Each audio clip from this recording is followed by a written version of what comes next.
The garage door opener clicked with a sound like bones snapping. I remember the mechanical hum as it lifted, revealing what should have been an empty space. My car was supposed to be alone there, parked neatly beside where Marcus usually kept his SUV. But his SUV was there, at 2 p.m. on a Tuesday, when he told me he had back-to-back client meetings in downtown Portland until at least 6. My hands gripped the steering wheel, knuckles white. Something primal in my gut twisted, a whisper of intuition that women are taught to ignore, to rationalize away as paranoia or insecurity. Not this time. I pulled in slowly, turned off the engine. The silence felt thick, oppressive. Through the door that led into the house, I could hear something. Music. Soft, romantic music that I didn't recognize. Not the jazz Marcus usually played. Something younger, trendier. My phone buzzed. A text from my sister. Still on for dinner Friday? Can't wait to catch up. I stared at it. This message from the normal world. The world where my biggest concern was coordinating schedules and choosing restaurants. A world I'd inhabited just moments ago. I could feel it slipping away even as I sat there, even before I opened the door. The key turned in the lock. That's the sound I'll never forget. The soft, metallic click that meant the end of before and the beginning of after. I pushed the door open into the mudroom. The music was clearer now. A woman's voice, breathy and intimate, singing about desire and secrets, the kind of song that soundtracks the scenes I was about to discover. My feet carried me forward through the kitchen. Spotless, because I'd cleaned it this morning before leaving for my errands. The afternoon light streamed through the windows I'd washed last weekend, making everything look golden and pure and dishonest. I climbed the stairs. Each step felt like walking through water, through concrete, through some substance denser than reality. My hand on the banister was steady, but inside I was fragmenting, splintering into 1,000 pieces that hadn't quite separated yet. The bedroom door was slightly ajar. Not closed, not open. An invitation or an oversight. Later I would understand it was neither. It was deliberate, carefully staged. I pushed it open. The scene that greeted me was almost artistic in its composition. The afternoon sun through the sheer curtains. The twisted sheets. Our sheets, the white ones I'd put on fresh 3 days ago. And then Marcus, 44 years old, my husband of 16 years, the man I'd met at a charity marathon when I was 26 and he was 34. His dark hair graying at the temples in that way that made him look distinguished rather than old. His body, which I knew better than my own, turned away from the door. And her, Vanessa, 28 years old, my brother's fiancée, the woman who was supposed to marry Daniel in exactly 8 weeks. The woman who'd cried happy tears when Daniel proposed last Christmas at my parents' house. The woman I'd spent countless hours helping plan her wedding. Venues, flowers, catering, all of it. The woman who called me her future sister and meant it, or pretended to mean it. Time fractured. My brain tried desperately to rewrite what I was seeing into something acceptable. Maybe this was a misunderstanding. Maybe they were... What? What possible explanation could there be? Then Vanessa turned her head, looked directly at me. Our eyes met across that golden, damning light, and she smiled. Not shock. Not horror. Not the frantic scramble of someone caught doing something unforgivable. She smiled with deliberate slowness, her lips curving in a way that made my blood crystallize in my veins. The smile said, I won. Part 1. 6 weeks before life was good. That's what I keep coming back to in the sleepless nights that followed. How utterly, completely, devastatingly good everything seemed. Marcus and I had been married for 16 years, together for 18. We'd met at a charity 5K in Seattle. I was running for a children's hospital. He was running for a cancer research foundation. We'd ended up at the same post-race brunch, both sweaty and exhilarated, and started talking. Within an hour, I knew I'd met someone special. Within 6 months, we were engaged. Within a year, married. We built a life in Portland. Marcus worked in financial consulting, specializing in helping startups navigate their growth phases. I worked as a freelance interior designer, which gave me flexibility and creative fulfillment. We bought a house in the Pearl District, all exposed brick and high ceilings, and the kind of modern aesthetic that appeared in design magazines. We'd tried for years to have children. 3 rounds of IVF, 2 miscarriages. Finally, we'd accepted that parenthood wasn't in our cards and found peace in that. We traveled instead, built a life rich with friends, hobbies, experiences. We were Uncle Marcus and Aunt Natalie to our nieces and nephews. It was enough. It was good. My brother Daniel was my best friend. 5 years younger than me, he'd always been the golden child. Effortlessly charming, successful in real estate, with a quick laugh and an open heart. When he met Vanessa 2 years ago, I was thrilled. She seemed perfect for him. Beautiful, certainly, with that kind of ethereal blonde beauty that made people do double takes. But also warm, or so I thought. Funny.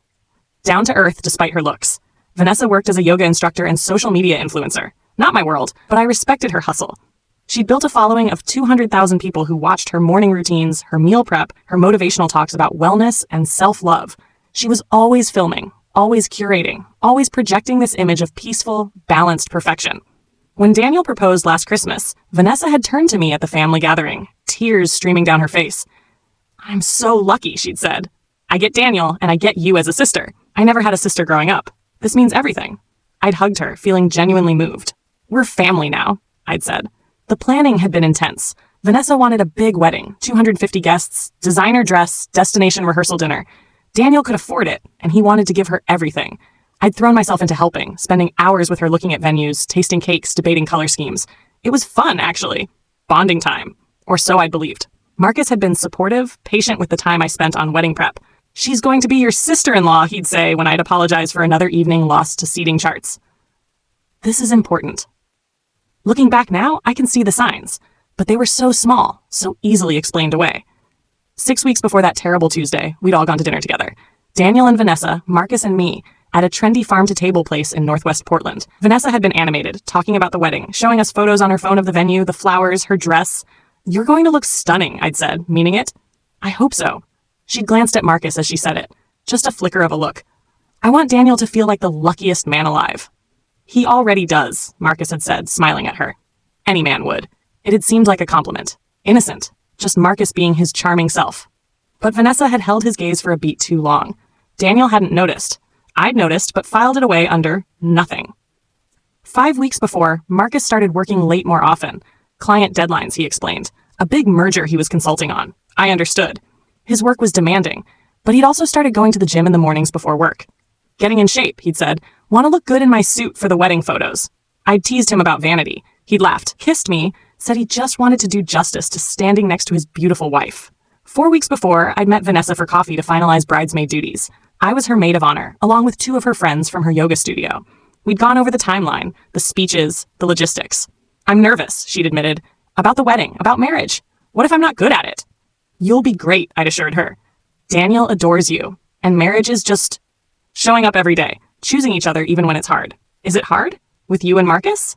"Sometimes. Everyone goes through phases, but we always come back to each other." She'd nodded, stirring her latte. "You two seem so solid, like nothing could shake you." "We've had our share of challenges. The fertility stuff was rough, but we got through it together." "Marcus seems like a really good man," she'd said. "Patient. Understanding." "He is." I'd smiled, feeling lucky. Feeling grateful for my husband, my life, my family. You're lucky to have each other. We are. 3 weeks before, Vanessa started texting Marcus directly about wedding stuff. Small questions about the rehearsal dinner venue, about his suit color, about whether he preferred salmon or steak for the meal. It made sense. He was part of the wedding party. But it was odd that she'd text him instead of me or Daniel. When I'd mentioned it to Marcus, he'd shrugged. I think she just wants everything to be perfect. Don't read into it. So I didn't. I pushed down the small voice that whispered something was off. I focused on being supportive, being helpful, being the good sister and good wife I'd always tried to be. 2 weeks before that Tuesday, my parents threw an engagement party for Daniel and Vanessa, a backyard barbecue at their house in Lake Oswego, about 50 people, family and close friends. It was a beautiful August evening, warm and golden, everyone laughing and celebrating. I'd watched Daniel and Vanessa dancing on the makeshift dance floor my dad had set up on the patio. They looked happy. In love. Daniel's face when he looked at her, pure adoration. Marcus had come up behind me, wrapped his arms around my waist. They look good together, he'd murmured. They really do. Remember our engagement party? Your mom made that terrible potato salad. I'd laughed at the memory. And your dad gave that speech that made everyone cry. He's giving another speech at the wedding, fair warning. Marcus had kissed my neck. I love you, Nat. You know that, right? I know. I love you too. But his arms around me had felt different, looser, like he was going through the motions. Or maybe I was imagining it. Maybe I was creating problems where there were none. Vanessa had come over to us then, flushed from dancing. Can I steal Natalie for a minute? Girl talk. Of course. Marcus had released me, smiled at her. We'd walked to a quiet corner of the yard. I just wanted to thank you, Vanessa had said, for everything. The planning, the support, all of it. You've been amazing. It's my pleasure. I'm so happy for you and Daniel. I hope Daniel and I can be like you and Marcus someday. That kind of partnership. That kind of security. Security. An odd word, but I'd nodded. You will be. You're starting from a place of love. That's what matters. She'd hugged me then, held on a little too long. When she'd pulled back, her eyes were bright with tears. You're the best, Natalie. Really. 1 week before, I'd noticed a charge on our credit card. A hotel. The Heathman, downtown Portland. $347. I'd asked Marcus about it over dinner. Were you at the Heathman last week? I saw a charge. He'd barely paused chewing. Oh, yeah, that merger I'm working on. We had an all-day session with the clients. Easier to get a room to work from than try to find conference space. All day? 8 hours. Brutal, but we made progress. It made sense. The Heathman had beautiful meeting rooms. I'd used them myself for client presentations. I let it go. The day before that Tuesday, Marcus had seemed distracted. I'd asked if he was okay. Just work stress, he'd said. This merger is complicated. I'll be glad when it's done. When does it close? Another month or so. Maybe we should plan a trip after the wedding. Get away, just the two of us. He'd smiled, but it hadn't reached his eyes. Yeah, that sounds good. That night, we'd made love. It had felt routine, mechanical. When had it become that way? I couldn't pinpoint it. The shift had been so gradual, I hadn't noticed until it was already complete. Afterward, lying in the dark, I'd had an urge to ask him if everything was okay. If we were okay. But I didn't want to be that wife. The insecure one. The one who created problems by looking for them. So I'd said nothing. Fallen asleep next to my husband, unaware that the foundation of my life was already rubble. The next day, Tuesday, I had errands to run. Dry cleaning, grocery shopping, a stop at the frame shop to pick up some artwork for a client. Mundane tasks. The sort of ordinary day that makes up a life. I texted Marcus around noon. Home by 2. Want me to grab you lunch? His response, at meetings all afternoon. I'll eat something here. Love you. Love you too. I'd finished my errands by 1:30, decided to head home early. Maybe I'd work on the client proposal I'd been putting off, or start dinner prep, or just enjoy the rare quiet afternoon in our house. I'd pulled into our driveway at 1:55 p.m., seen Marcus's SUV in the garage where it shouldn't be, and everything that I thought was solid revealed itself to be smoke. Part 2. The moment. The smile. God, the smile. It wasn't surprise. It wasn't shame. It was triumph. Vanessa looked at me, her future sister-in-law, the woman who'd spent hours helping plan her wedding, who'd welcomed her into the family, who'd trusted her completely, and she smiled like she'd just won a prize. I stood in the doorway of my bedroom, frozen. My brain was shorting out, unable to process the scene. This couldn't be real. This wasn't happening. This was someone else's nightmare, not mine. Then Marcus turned. His face cycled through emotions so fast I almost couldn't track them. Shock, fear, guilt, and something else. Calculation. He was already thinking about how to manage this, how to minimize the damage, how to spin the story. Natalie. My name in his mouth sounded like a lie, like every time he'd said it for months, maybe years, had been a lie. I couldn't speak. My throat had closed. A sound was trying to escape, something primal and broken, but it stuck there, choking me. Vanessa sat up slowly, deliberately. She pulled the sheet around herself, my sheet, in a gesture that was almost modest, playing a part. Even now, even caught, she was performing. I took a step back, just one. My body's instinct to flee, to get away from this thing I couldn't unsee, couldn't unknow. Wait, Marcus was scrambling up, reaching for his clothes. Natalie, wait.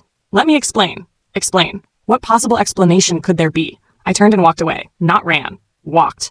Down the stairs, each step careful and measured like I was walking a tightrope. If I moved too fast, if I let the emotions catch up to my body, I'd shatter. Behind me, voices. His panicked, hers calm. I reached the front door, put my hand on it, stopped. Where would I go? This was my house, my home. The place Marcus and I had chosen together, painted together, furnished together. Every room held memories of our life, and he'd brought her here, brought my brother's fiancée into our bed. I turned around, walked to the kitchen, stood there, gripping the edge of the counter, staring at nothing. Footsteps on the stairs. 2 sets. They appeared in the kitchen doorway. Both dressed now. Marcus in his work clothes, wrinkled. Vanessa in jeans and a t-shirt I recognized. She'd worn it to a brunch we'd had a month ago. Had she planned this? Worn casual clothes to my house knowing she'd be taking them off? Natalie. Marcus again. His voice was shaking. Please. Can we talk? Talk. The word felt foreign in my mouth. I need to explain. Explain what? My voice was flat. Dead. Explain how my husband was in bed with my brother's fiancée? I think I understand the basic mechanics. He flinched. It's not. This isn't. What? What isn't it? Vanessa stepped forward. She looked composed. Her hair was slightly messed, but otherwise she seemed perfectly calm, like this was a minor social mishap instead of a cataclysm. Natalie, I should go. Her voice was soft, reasonable. Let you two talk. You think? The words came out sharp, sharper than I'd ever spoken to anyone. You think you should leave? I'm sorry you had to find out this way. This way. Not sorry for what she'd done. Sorry for how I discovered it. How long? I asked, looking at Marcus, looking at the stranger wearing my husband's face. He closed his eyes. Natalie? How? Long. 2 months. 2 months, 60 days, 8 weeks of lies, of him kissing me goodbye in the morning and hello at night, of family dinners where we'd all sat together smiling, celebrating the upcoming wedding, of me helping Vanessa pick out bridesmaid dresses while she was sleeping with my husband. Where? My voice was mechanical now, flat, like I was conducting an interview. Does it matter? Yes. He looked at Vanessa, some silent communication I couldn't read, then back at me. Hotels. Her apartment. Here a few times. Here. Our home. Our sanctuary. How many times? How many afternoons had I been out running errands while they were in our bed? Did you laugh? I asked. About me? The two of you? Did you laugh at how stupid I was? No. Marcus moved toward me. I stepped back so fast I hit the counter. God, no. Natalie, we never. Don't lie to me anymore. My voice broke. Please, just this once, don't lie. Silence. We didn't laugh at you, Vanessa said quietly. We talked about you. Yes, about how to handle this. About how to end things without hurting you. Without hurting me. The laugh that escaped me sounded unhinged. How considerate. Natalie. Marcus started. What about Daniel? I interrupted, looking at Vanessa now, really looking at her. What about my brother? The man you're supposed to marry in 8 weeks? Something flickered across her face. Not quite guilt. Something harder. I care about Daniel. You care about him. Yes. But you're sleeping with his future brother-in-law. She didn't answer. Does he know? I asked. No, Marcus said quickly. No one knows, just us. And you want to keep it that way? Yes, Vanessa said. Natalie, I know I don't have the right to ask anything of you, but Daniel doesn't deserve this. It would destroy him. The wedding, everything he's planned. You should have thought of that before you fucked my husband. She flinched. Finally, a crack in the composure. Are you in love with him? I asked Marcus. Is this love or just... What? A midlife crisis? An ego boost? He looked at me with something that might have been love or might have been regret. So I don't know what it is. That's not an answer. I love you, Natalie. I know you don't believe me, but I do. This thing with Vanessa, Don't say it was a mistake. Don't you dare reduce 2 months of betrayal to a mistake. What do you want me to say? I want you to leave. Both of you. Get out of my house. Natalie, now. Vanessa picked up her purse from where she dropped it in the living room, walked to the door, paused. I really am sorry, she said. No, you're not. If you were sorry, you'd be crying. You'd be devastated. But you're not. You're just managing the situation. She opened her mouth to respond, then closed it. Nodded once, left. Marcus didn't move. This is my house too. Then I'll leave. No, Natalie, please. Let's just talk. There's nothing to talk about. Not now. Maybe not ever. I need you to go. Where? I don't care. A hotel, your office, her apartment, wherever you've been spending your afternoons. His face crumpled. He looked like he might cry. I never wanted to hurt you. And yet, he stood there for another moment looking lost, looking like he wanted me to give him permission to stay, to comfort him, to absolve him. I gave him nothing. Finally, he left. The door closed. The house fell silent. I stood in my kitchen, the kitchen I designed where I'd cooked countless meals, where Marcus and I had danced to old songs and discussed our days and built the small, ordinary moments that make a life, and I waited for the tears to come. They didn't. Instead, there was just numbness, a vast, echoing emptiness where my life used to be. I walked through the house like a stranger. Every room looked the same but felt different, contaminated. The living room where we'd hosted game nights. The office where I'd worked on design projects while Marcus was supposedly at meetings. The bedroom. I couldn't go back in the bedroom. I went to the guest room instead, lay down on the bed, fully clothed, stared at the ceiling, tried to understand how I'd ended up here. My phone buzzed. I ignored it. It kept buzzing. Finally, I looked. 17 missed calls from Marcus, 10 text messages. Please call me. I'm so sorry. We need to talk about this. I'm staying at the Heathman, room 412. The Heathman, where he'd charged that room a week ago. He had a favorite room number, but how many other times had he stayed there? How many other work sessions had actually been afternoon rendezvous? I blocked his number. Another text came through. Unknown number. Natalie, it's Vanessa. Please don't tell Daniel. I know you hate me. You should. But he doesn't deserve to have his heart broken. The wedding is in 8 weeks. Please, I'm begging you. She was begging me to stay silent, to protect her, to let her marry my brother while carrying on with my husband. The audacity was almost impressive. I stared at the message for a long time. Then I did something that surprised me. I didn't respond. I didn't block her. I just let it sit there because I was beginning to form a plan. Part 3. The investigation. I didn't sleep that night. Couldn't. Every time I closed my eyes, I saw them. Saw Vanessa's smile. Saw Marcus's face cycling through those emotions. Saw my entire life revealed as a construction built on lies. Around 3 a.m., I got up. Made coffee I wouldn't drink. Sat at the kitchen table with my laptop. I started researching. Vanessa's Instagram was public. She was an influencer after all. I'd seen it countless times before, liked her posts, commented supportive things, but I'd never really looked at it. Not with this new lens. I scrolled back. 6 months. A year. 2 years.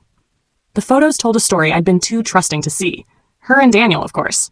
Couple photos, engagement announcement, wedding planning content, but also scattered throughout, photos at our house, group shots from dinners, holiday celebrations, game nights, and in many of them, she was positioned near Marcus. Not obviously, not in a way that would raise suspicion, but consistently. In group photos, she was almost always next to him or near him.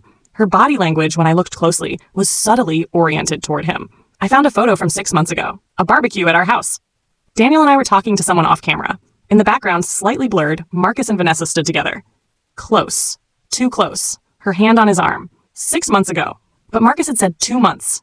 Another lie. I kept scrolling. Found her Facebook. Less active but with older posts.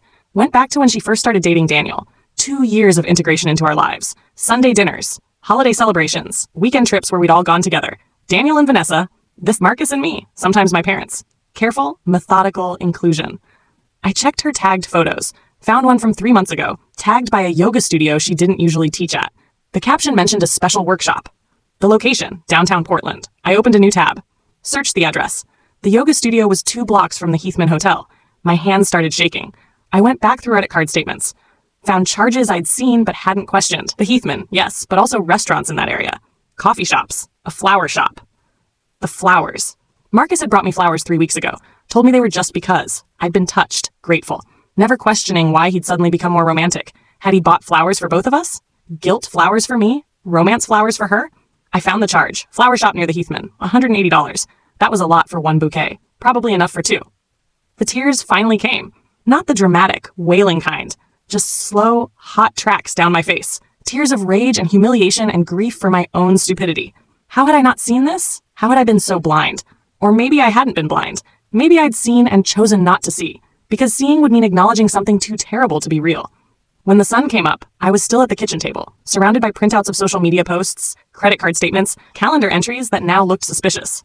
My phone rang. Daniel. I almost didn't answer. How could I talk to him? How could I pretend everything was fine? But if I didn't answer, he'd worry. Come over. I wasn't ready for that yet. Hey, I answered, trying to sound normal. Morning, sis. You're up early. Couldn't sleep. Working on a client project. The one for that restaurant? Yeah. I was lying so easily now. When had that started?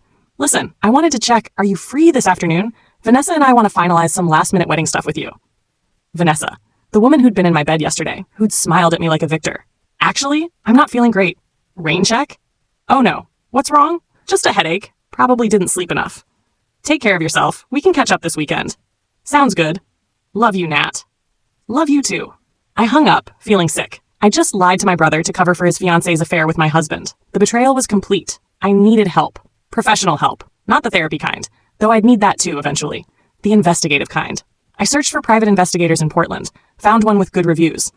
Mitchell Kane, former Portland PD, specializing in infidelity cases. Discreet, professional, thorough. I called his office at 9 a.m. Kane Investigations. Hi, I need to hire someone for surveillance and background research. What's the situation? My husband is having an affair with my brother's fiancée. I need documentation. Everything. Where they meet, how often, communications if possible, and I need a deep background check on her. A pause. That's complicated. Yes. When do you want to start? Today. We met that afternoon at a coffee shop in Northeast Portland, far from my usual haunts. Mitchell Kane was in his 50s, graying, with sharp eyes that seemed to catalog everything. I've reviewed your initial information, he said. Your husband, Marcus Hayes, and Vanessa Chen. This is messy. That's one word for it. What do you hope to get from this? Evidence for divorce proceedings? Leverage? Just truth? All of the above. I need to know the full scope. If this is their first time, if there are others, I need to understand what's really been happening. He nodded. Here's what I can do. Full surveillance on both subjects. Background check on Vanessa. Personal history, previous relationships, financial records if accessible. Digital forensics if you can provide access to devices or accounts. The works. How long? Surveillance starts today. Background check. Preliminary in 48 hours. And deep dive takes a week or 2. Do it. He quoted me a price that made me wince. But I had my own money. My design business was successful. I'd never been financially dependent on Marcus. Thank God for that. One more thing, I said. I need to know if there are others, other women, if this is a pattern. You think she's not the first? I don't know, but 2 months or 6 months or however long it's really been, that doesn't feel like a first affair. It feels practiced. I'll look into it. Phone records, email, credit cards. If there are others, we'll find them. We finalized the details. He'd start surveillance immediately, update me every 2 days, everything documented and court admissible. As I left that meeting, I felt something shift inside me. I wasn't just a victim anymore. I was taking control, fighting back. The next 2 weeks were a masterclass in acting. I played the confused, hurt wife considering reconciliation. I met with Marcus twice, once at a neutral coffee shop, once at a restaurant, and let him apologize. Let him explain. Let him make promises about counseling and commitment. I nodded. I listened. I even let him take my hand once, though my skin crawled at the contact. I miss you, he said at our second meeting. I miss us, our life. I miss it too, I lied. But I need time to process, to figure out if I can trust you again. Take all the time you need, I'll wait. He thought he was winning me back. thought his patient, remorseful approach was working. He had no idea Mitchell's team was documenting everything. They were still seeing each other. Despite Marcus's tearful promises that it was over, despite Vanessa's text begging me not to tell Daniel, they were still meeting. More carefully now. Different hotels, cash payments, burner phones. But Mitchell was thorough. His team got photos, timestamps, locations. Marcus entering a boutique hotel in Northwest Portland. Vanessa arriving 15 minutes later, both leaving separately 2 hours later. This happened 4 times in 2 weeks. Each time I saw the photos, something inside me died. Some small, pathetic part that had hoped maybe he was telling the truth, that maybe it really was over. It wasn't. He was still lying, still choosing her. The background check on Vanessa came back interesting. Mitchell handed me a thick folder at our next meeting. Your instincts were good. This woman has a pattern. I opened it, started reading.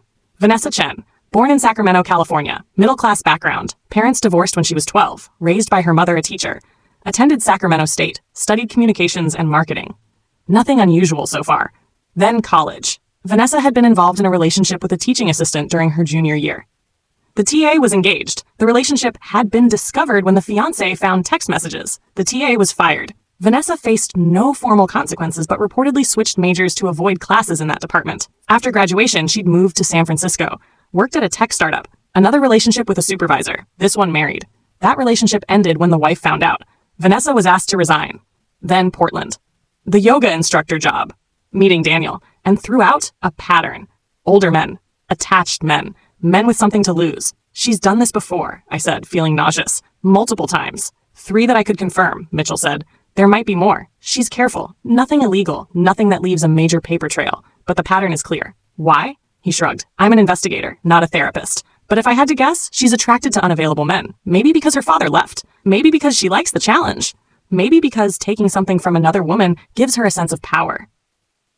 She's been planning this, I said slowly. From the beginning, meeting Daniel, integrating into our family, all of it was deliberate. Possibly. Or she met Daniel genuinely and then saw an opportunity with Marcus. Either way, she's methodical. I thought about all those dinners, all those holidays. Vanessa learning our family dynamics, learning me. Learning what I had so she could figure out how to take it. There's something else, Mitchell said. He pulled out another document. Financial records. Vanessa's been living beyond her means. Yoga instructors don't make much, and while her social media has some sponsorships, the numbers don't add up.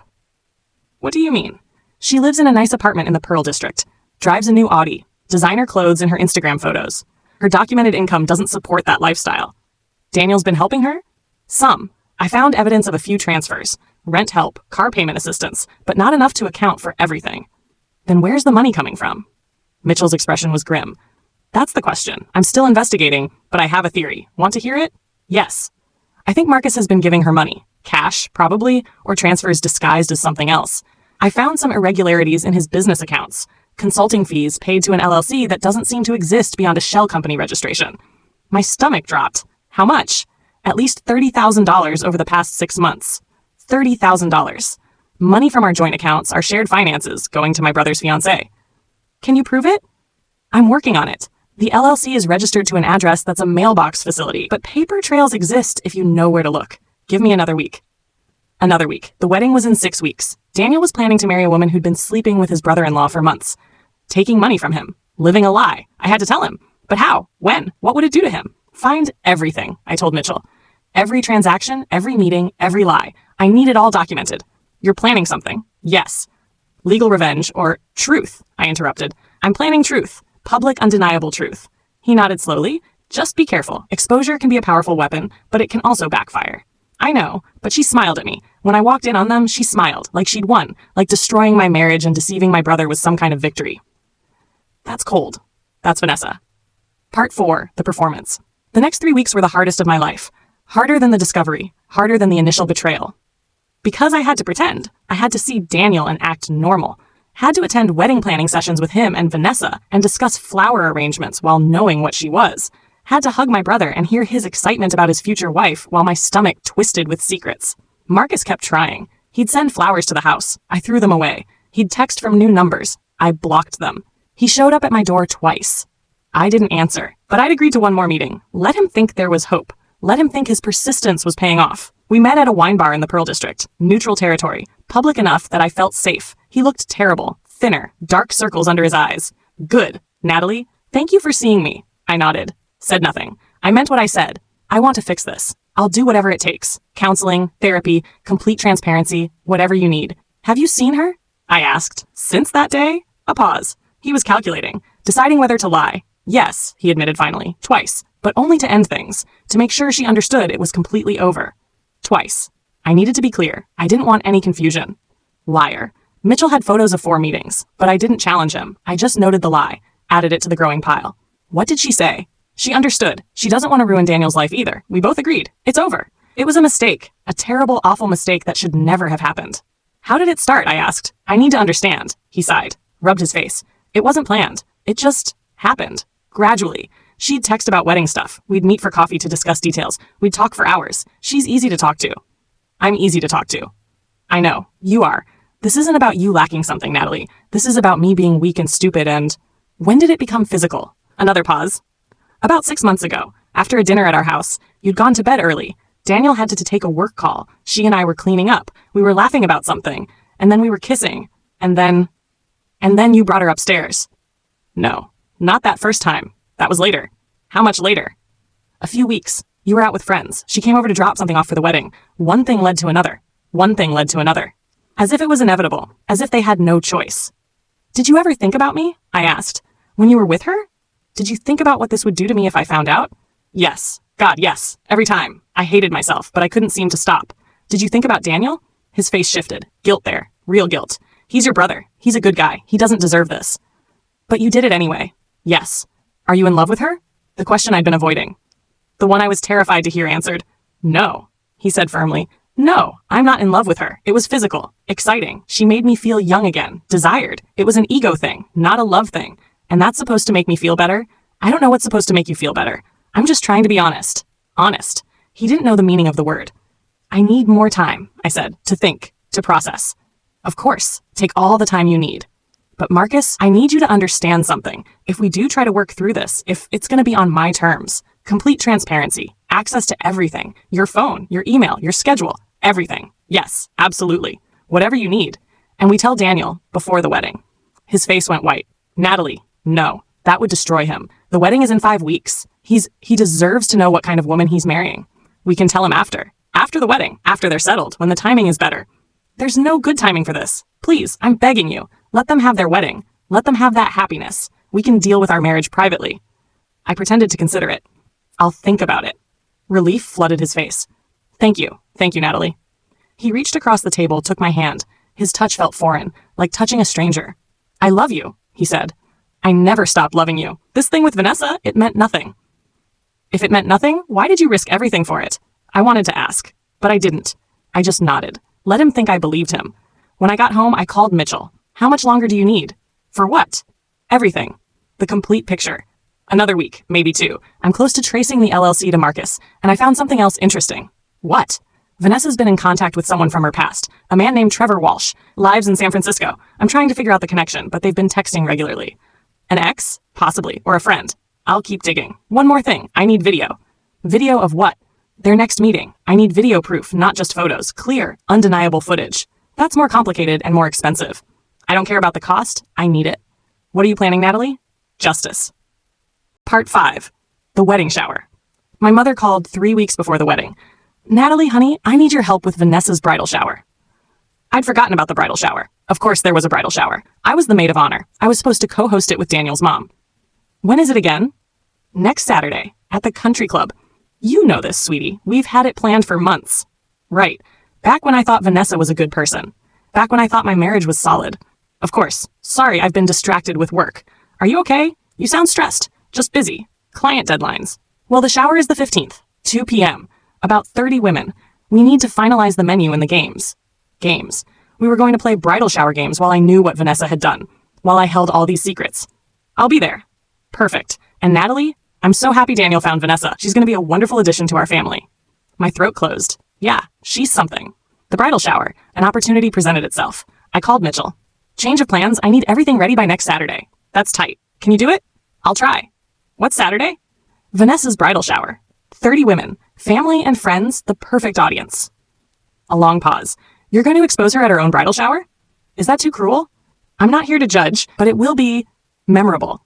Good. She wanted to be the center of attention. I'll make sure she gets her wish. That week, I threw myself into planning. Not the shower, my mother and Daniel's mom had that handled, but my presentation. My truth bomb. Mitchell delivered the files on Friday. Everything organized. The affair timeline. The financial records. He'd confirmed the LLC was a shell company Marcus had created, funneling money to Vanessa. The background check showing her pattern. The photos and, crucially, video. Clear footage of Marcus and Vanessa entering a hotel, kissing in the lobby, Marcus's hand on her lower back. Intimate, damning footage. This is good work, I told Mitchell. It's airtight. But Natalie, are you sure about this? Once you do this, there's no taking it back. I'm sure. What about your brother? This is going to devastate him. I know, but he deserves the truth. Better now than after he marries her. And your husband? He made his choice. Now he lives with the consequences. Mitchell nodded. Good luck. I spent Friday night preparing, created a video presentation. Nothing fancy, just the facts, presented clearly and chronologically. Photos, financial records, the video footage, Vanessa's history with other attached men. The truth, comprehensive and undeniable. I also made sure certain people would be at the shower. Called Vanessa's college roommate, found her through social media, and invited her. She was already on the guest list, but I made sure she'd actually attend. I'm so glad you're coming, I told her on the phone. Vanessa's mentioned you so many times. She has? The woman, Tessa, sounded surprised. We haven't talked much since college. Well, she'd love to see you. It would mean a lot. I also called the ex-wife of the supervisor Vanessa had been involved with in San Francisco. Her name was Rachel. Mitchell had tracked her down. You don't know me, I said when she answered, but we have something in common. What's that? Vanessa Chen. A sharp intake of breath. What about her? I told her. Everything. The affair with Marcus. Her upcoming wedding to my brother. The pattern. She's doing it again, Rachel said quietly. God, she never stops. I'm going to expose her, publicly, at her bridal shower tomorrow. I wanted to invite you to give you the opportunity to face her. I don't know if I can. You don't have to speak. Just be there as a witness, as proof that she's done this before. A long pause. What time? Saturday arrived. I dressed carefully. Navy dress, pearls, hair and makeup perfect. The picture of the composed, sophisticated older sister. No one could know I was about to detonate a bomb. The country club was decorated beautifully. White and blush pink everywhere. Flowers, balloons, a champagne bar, 30 women in sundresses and heels, chatting and laughing. Vanessa held court in the center, stunning in a white dress, playing the bride, glowing and excited and completely unsuspecting. When she saw me, she came over, hugged me. Natalie, thank you so much for everything. This is perfect. I hugged her back. Of course, anything for family. The irony wasn't lost on me. We ate lunch, played games, Vanessa opened gifts, more lingerie than one person could ever need, kitchen gadgets, honeymoon essentials. Everyone was having a wonderful time.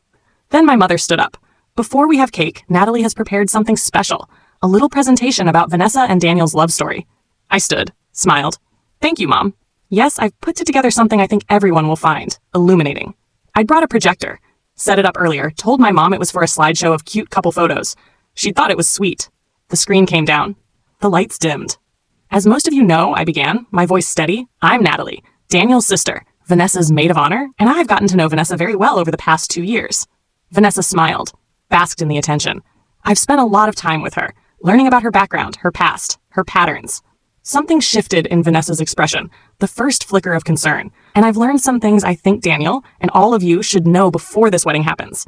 I pressed play, the screen filled with text, the truth about Vanessa Chen. Vanessa stood up. Natalie, what is this? The truth. Sit down. I don't. Sit down. My mother looked confused. Natalie, what's going on? Just watch, Mom. The presentation began. First, the affair. Photos of Marcus and Vanessa entering hotels, the video footage, clear and damning. The room went silent. Complete, devastating silence. Vanessa's face drained of color. No, this isn't, you can't. It's all time-stamped, I said calmly. Documented. Real. My mother made a sound, a gasp or a sob. I couldn't look at her. The presentation continued. The financial records. Marcus's LLC. $30,000 transferred to Vanessa over 6 months. Then her history. The TA in college. The supervisor in San Francisco. The pattern laid out clearly. She's done this before, I said. Multiple times. She targets attached men, works her way into their lives, takes what doesn't belong to her. Rachel stood up from where she'd been sitting in the back. That's me. In San Francisco. My husband. What she did to my marriage. Tessa, the college roommate, stood too. And I was there during the thing with the TA. I watched her deliberately pursue him even though she knew he was engaged. Vanessa was crying now. You have no right. This is my shower. My day. This is character assassination. This is truth, I said. Documented, verified truth. And Daniel deserves to know before he marries you. Where is Daniel? My mother asked, her voice shaking. Not here, but he will be soon. I called him 20 minutes ago. Told him he needed to come to the club. That it was important. The room erupted. Women talking over each other. some looking at Vanessa with disgust, others looking at me with shock. Vanessa grabbed her purse. I'm leaving. No, you're not. My voice cut through the chaos. You're going to sit there and face what you've done. You're going to be here when Daniel arrives. Natalie, please. She was sobbing now. Please don't do this. I love Daniel. I made mistakes, but I love him. You love what he represents. Stability, family, respectability. But you don't love him. If you loved him, you wouldn't have spent 6 months sleeping with his brother-in-law. My mother was crying. Daniel's mother was crying. Half the room was crying. The other half was recording on their phones. I'd expected that, welcomed it even. This needed to spread. The door burst open. Daniel. He looked around the room, saw the crying women, saw the screen with photos of his fiancée and his brother-in-law, saw Vanessa's tear-stained face. What's going on? His voice was shaking. I walked to him, took his hands. Danny, I'm so sorry. I'm so sorry. But you need to know the truth before you marry her. What truth? Nat, what is this? I told him. Everything. While he stood there, his face cycling through emotions I'd seen on Marcus's face. Shock, denial, grief, rage. When I finished, he turned to Vanessa. Is this true? She was sobbing too hard to speak. Vanessa, is it true? I'm sorry, she choked out. I'm so sorry. I never meant... Is it true? Yes. The word hung in the air. Daniel looked at her for a long moment, then at me, then at the screen still showing evidence of his fiancée's betrayal. The wedding's off, he said quietly. Daniel, please. Vanessa reached for him. He stepped back. Don't touch me. Don't ever touch me again. He walked out. I followed him. Danny, wait. He turned in the parking lot, his face wet with tears. Did you know? This whole time, did you know? I found out 3 weeks ago. I've been investigating since then. I'm sorry I didn't tell you right away. I needed to be sure. I needed proof so she couldn't lie her way out of it. Marcus, your husband, my brother-in-law. Yes. How could he? How could both of them? I don't know. He laughed, a broken, bitter sound. I was going to marry her. In 3 weeks, I was going to make her my wife. I know. I'm sorry. Don't apologize. You saved me. He pulled me into a hug. You saved me from making the biggest mistake of my life. We stood there in the parking lot, two people who'd both been betrayed by the people we loved most, holding each other while our worlds crumbled. Inside the country club, I could hear raised voices. Vanessa and the other women, the chaos I'd created. What about you and Marcus? Daniel asked. I'm divorcing him. Good. He doesn't deserve you. Neither of them deserve us. He pulled back, looked at me. What happens now? Now we rebuild. We heal. We move forward. Together, together. My phone buzzed. Marcus. He'd clearly heard what happened. The message said, what did you do? Vanessa is calling me hysterical. What happened at the shower? I showed Daniel the text. Can I? He asked. Be my guest. Daniel took my phone. Typed, this is Daniel. The wedding's off. My sister showed everyone what you and Vanessa did. Stay away from both of us. You're both dead to me. He hit send, handed the phone back. We stood there for another moment. Then Daniel said, I need to go. Tell Mom and Dad I'll call them later. Okay. And Nat, thank you for being brave enough to tell the truth. After he left, I went back inside. The party had completely dissolved. Most of the women were leaving. My mother sat at a table, Daniel's mother beside her, both looking shell-shocked. Vanessa was gone. I went to my mother. Mom, I'm sorry. I know that was brutal. She looked up at me. Is it all true? Everything you showed? Yes. I have more documentation if you need to see it. Marcus, really? Yes. She started crying again. I knelt beside her, let her hold me. I thought they were happy, she said. You and Marcus, you seemed so solid. I thought so too. And Vanessa, she seemed like such a sweet girl. She's very good at seeming. Daniel's mother spoke for the first time. Thank you for telling us, for stopping the wedding. It would have been so much worse if Daniel had married her. I know. But did it have to be so public? The question I'd been expecting, the one I'd struggled with myself. Yes, I said, because Vanessa's done this before. Multiple times. She has a pattern. And as long as her victims stayed silent, she kept doing it. Someone had to expose her, to warn people. But at her bridal shower, she chose cruelty first, I said. When I discovered the affair, she smiled at me, like she'd won, like destroying my marriage was a game. This wasn't just revenge, it was justice. Part 6, the aftermath. The fallout was immediate and spectacular. By that evening, videos from the bridal shower had spread through our entire social circle. Family, friends, Marcus's colleagues, the yoga community Vanessa was part of. Everyone knew. Marcus called 17 times. I didn't answer. Finally, he showed up at the house. I opened the door. You have 5 minutes. Natalie, what you did today was cruel. Vanessa is devastated. Daniel won't talk to her. The wedding is ruined. All because you couldn't handle this privately. Get out. I'm trying to apologize. You're not apologizing. You're blaming me for exposing what you did. There's a difference. We could have worked through this. As a family. But now everyone knows. My clients know. My partners know. You've destroyed my reputation. You destroyed your reputation when you started sleeping with your wife's sister-in-law. Future sister-in-law, he corrected, as if it mattered. Get out. This is my house too. Actually, it's not. I spoke to my lawyer yesterday. You've been served. Divorce papers. And based on the evidence of your infidelity and the financial malfeasance, those transfers to Vanessa, the court has granted me temporary sole occupancy. You have 48 hours to collect your belongings. His face went white. You can't do that. I already did. The papers are being delivered to your hotel tomorrow. What hotel? The Heathman, room 412. Your usual room, according to the records. He stared at me. You investigated me? Of course I did. You lied to my face for months. Why would I trust anything you said? I want to fight this. The house, the money, all of it. Go ahead. My lawyer has documentation of every lie, every hotel visit, every dollar you funneled to your mistress. The judge is going to love you. He stood there, deflating visibly. I never wanted it to end like this. Then you shouldn't have started it. I love you, Natalie. No, you don't. You love the idea of me, the comfortable life I represented, but you don't love me. If you loved me, you never would have touched her. He left. I watched him walk to his car, looking smaller somehow. Diminished. Good. Daniel called that night. How are you holding up? I asked. I don't know. Numb, mostly. Angry, relieved, all of it at once. That sounds about right. Vanessa's been texting, calling, leaving voicemails. She wants to explain. She says she made a mistake, but she really loves me. Are you going to talk to her? No. There's nothing to say. She showed me who she is. I'm choosing to believe her. Good. Mom and Dad want to have dinner tomorrow. Family dinner. Just us. No Marcus, no Vanessa. They want to make sure we're okay. I'll be there. And Nat, I want you to know I don't blame you for any of this. You were protecting me. I get that. Thank you. No, thank you for being the only person brave enough to tell me the truth. Vanessa texted me that night. From a new number, I'd blocked the old one. You destroyed my life? I hope you're happy. I texted back. You destroyed your own life. I just made sure everyone could see it. I'll sue you for defamation. Try it. Discovery will be fascinating. My lawyer would love to depose you about your pattern of targeting engaged or married men. She didn't respond. The next week was a blur of legal proceedings. Marcus tried to contest the divorce terms, arguing that he deserved half of everything despite the affair. My lawyer, Elizabeth Chen, no relation to Vanessa, thankfully, destroyed that argument with the evidence. Your Honor, she said at the preliminary hearing, Mr. Hayes not only engaged in a prolonged affair, but he also misappropriated marital funds to support his mistress. He created a shell company to hide these transfers. This demonstrates both infidelity and financial deception.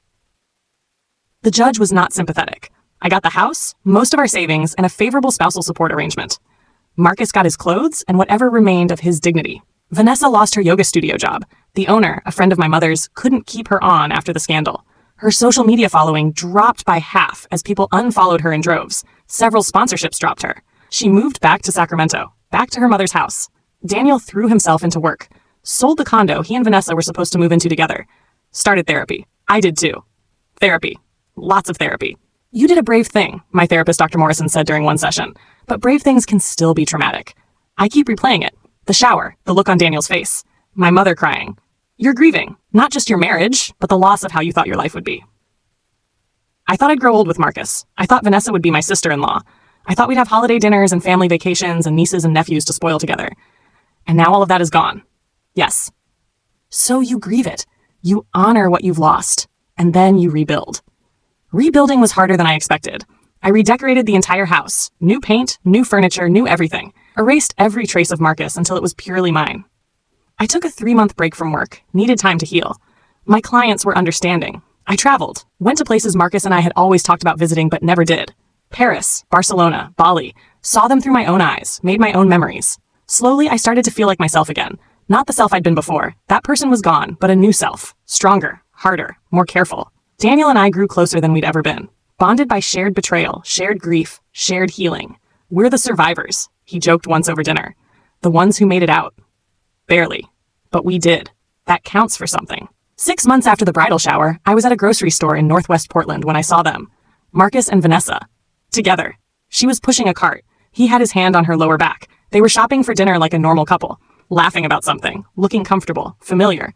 They saw me at the same moment I saw them. Marcus looked stricken. Vanessa looked defiant. I walked over. Couldn't help myself. So this is what you wanted? I said. Each other? Natalie. Marcus started. Don't. I don't actually care. I looked at Vanessa. You won, right? Isn't that what this was about? Taking what was mine? Proving you could? It's not like that, Vanessa said. Marcus and I, we fell in love. Really fell in love.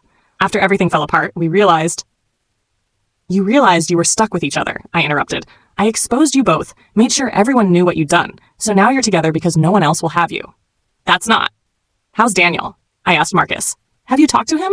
Or is he still refusing to speak to his former brother-in-law who betrayed him? Marcus looked down. He won't take my calls. Good. He shouldn't. Neither of you deserve his forgiveness. And you? Vanessa asked. Do you deserve forgiveness for what you did? Humiliating me in front of everyone? Destroying my life? I smiled. Not the wounded smile of a victim, not the bitter smile of someone trapped in anger. A smile of someone who'd survived, who'd fought back, who'd rebuilt. I didn't destroy your life, I said. I just made sure everyone could see what you'd already destroyed yourself. There's a difference. I walked away, left them standing there in the produce section, two people who'd gotten exactly what they wanted and found it wasn't worth the cost. When I got home, I called Daniel. You'll never guess who I just saw at the grocery store. Who? Marcus and Vanessa. Together, shopping for dinner like a happy couple. Silence. Then are you okay? Yeah, actually, I am. It was weird seeing them, but I realized something. What? I don't care. They can have each other. They deserve each other. And I'm free of both of them. That's growth, sis. That's therapy. We laughed. It felt good to laugh. Part 7. 1 year later. 1 year after I opened that garage door, I was at a coffee shop in the Pearl District when she walked in. Not Vanessa. Someone else. A young woman, maybe 25, with dark hair and a yoga mat slung over her shoulder. She was with a man. Older 40s, wedding ring visible. They sat at a table near mine, talking in low voices. The body language was unmistakable. Intimate. Secretive. I was about to look away when the woman glanced up. Our eyes met. I knew that look. That calculated, confident look. The look of someone who thinks they're getting away with something. For a moment, I considered saying something. Warning the man. Asking the woman if she knew what she was doing, what the consequences might be. But I didn't. Because I understood something now. There would always be people like Vanessa. People who took what didn't belong to them. Who destroyed families for their own gain. Who smiled while others' worlds crumbled. And I couldn't spend my life being the moral police. Couldn't rescue every person from their own mistakes. I'd done what I needed to do for myself and my brother. We'd survived. We'd healed. That was enough. I gathered my things, left the coffee shop, walked into the bright Portland morning. My phone buzzed. A text from Daniel. Brunch on Sunday? Found this amazing new place. Absolutely. 11? Perfect. Love you, sis. Love you too. I walked to my car, looked back at the coffee shop one more time. The woman and the man were still there, heads close together, thinking no one could see them. Someone always sees. But it wasn't my job to expose them. Wasn't my responsibility to save people from themselves anymore.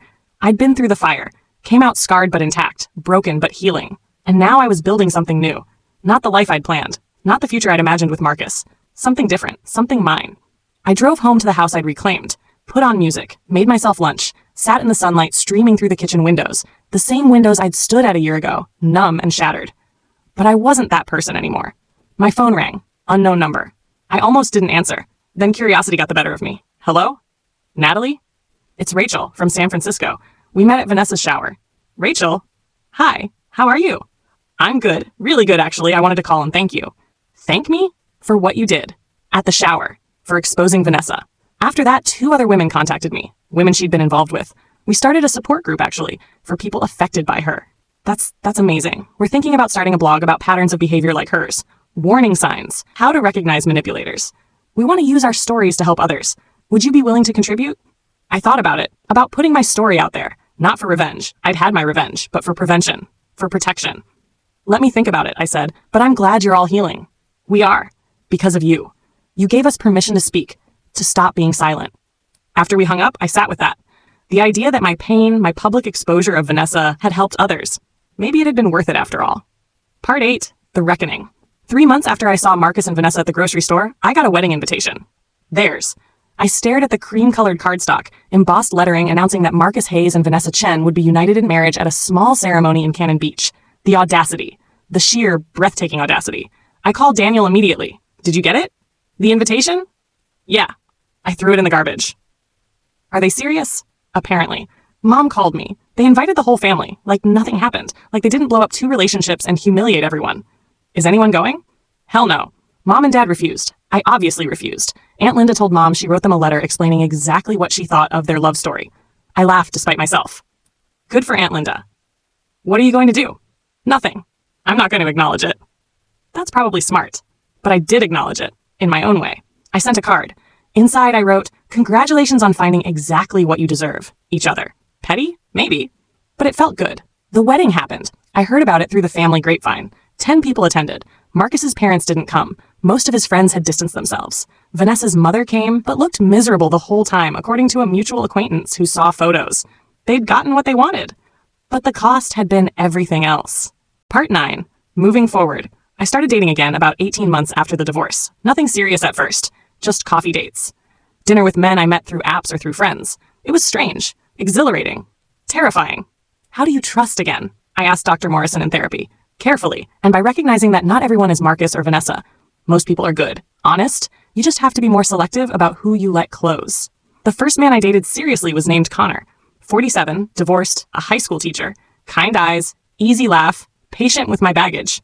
I'm not great at this, I told him on our third date. The whole dating thing. My marriage ended badly. Mine too, he said. My ex-wife had an affair with her personal trainer, very cliche. My husband had an affair with my brother's fiancée. He whistled. That's actually worse than a personal trainer. We laughed.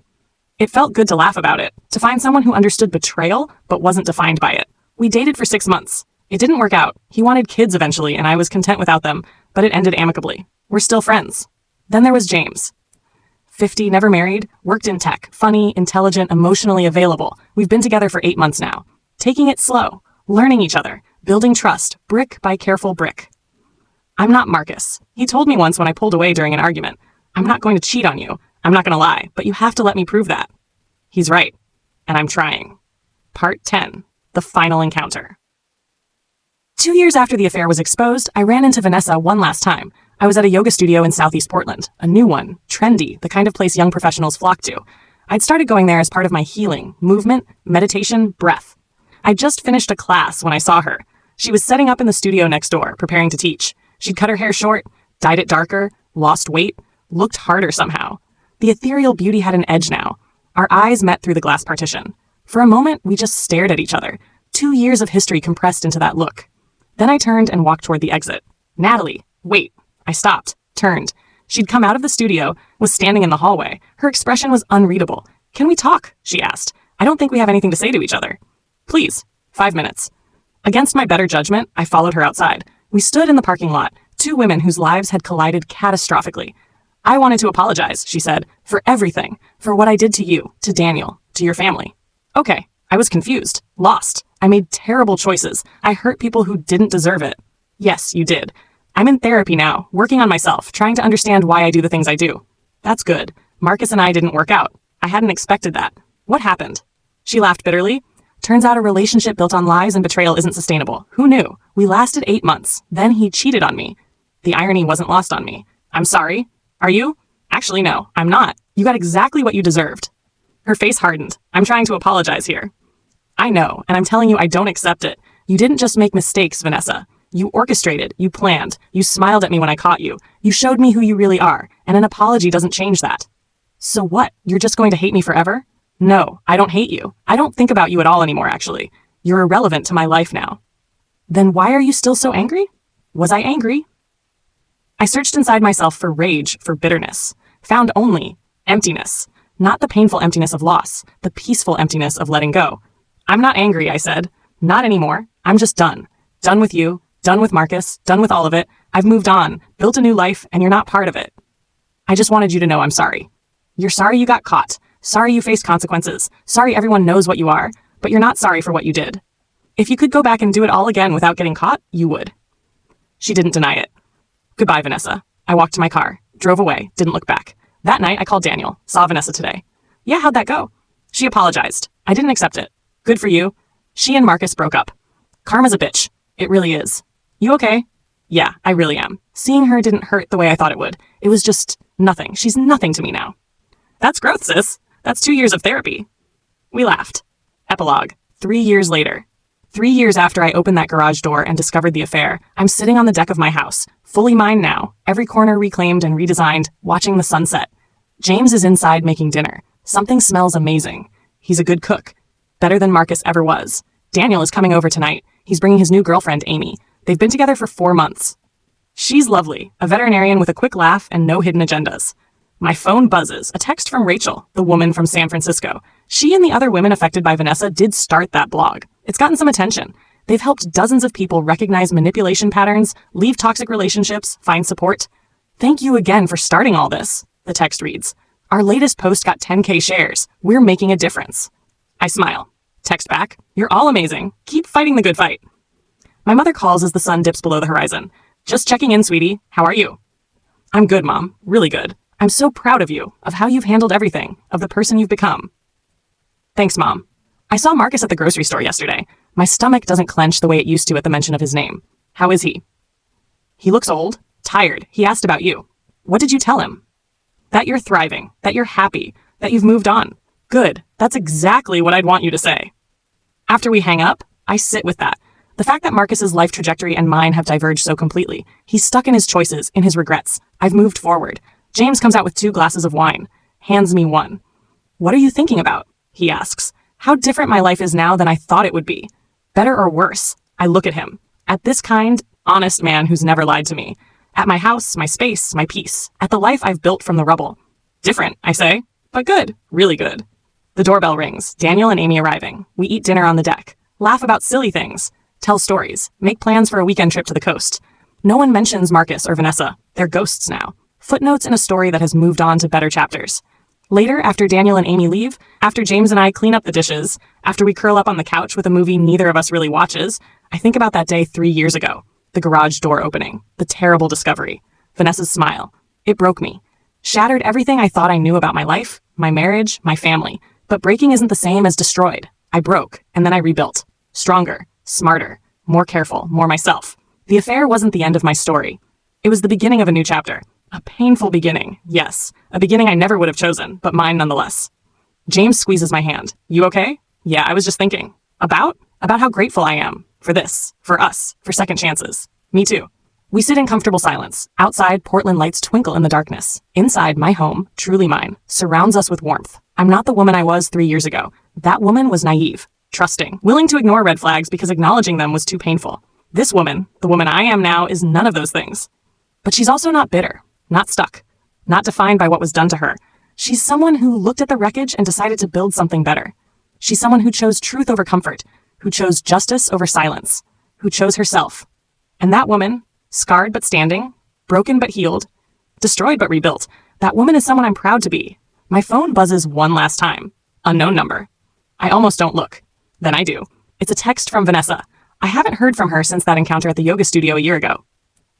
I saw your brother's engagement announcement on Facebook. His girlfriend looks lovely. Tell him I'm happy for him. And Natalie? I really am sorry. For everything. I hope someday you can forgive me. I stare at the message for a long moment. Then I delete it. Block the number. Put the phone away. Some people don't deserve forgiveness. Some apologies don't deserve acceptance. And some chapters need to stay closed. I lean into James. He wraps his arm around me. We watch the movie we're not really watching. And for the first time in 3 years, when I think about that afternoon, the garage door, the bedroom, the smile, I don't feel pain.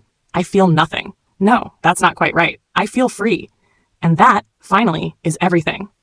The end. If this story resonated with you, please remember, betrayal is not your fault. Choosing to expose the truth is not cruel. Protecting yourself and those you love is not revenge. And rebuilding after devastation is not just possible, it's powerful. You are stronger than you know, and your story doesn't end with someone else's betrayal. It begins there.